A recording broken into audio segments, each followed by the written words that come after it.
Kim Pao Movie, ayaw matapos ang good vibes.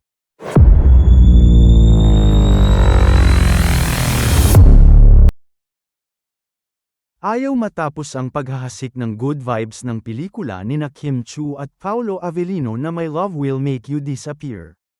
Nabuhay na naman ang reenactment scene nina Kim at Paolo sa unang teaser ng movie bago ito ilabas sa mga sinehan.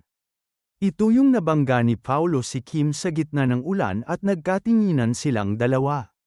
Sa reenactment, isang babae ang gumanap sa papel ni Kim sa parehong eksena at ka-eksena naman ito ang gumanap ng Paolo.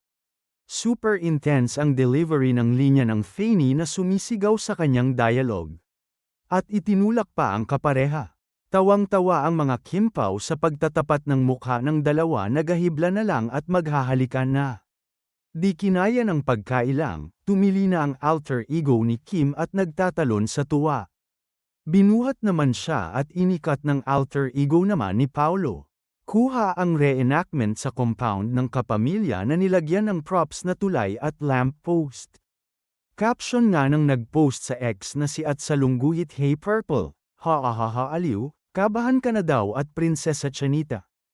Ang video ay para i-promote pa ang nasabing pelikula na ngayon ay ipinapalabas pa rin sa Netflix.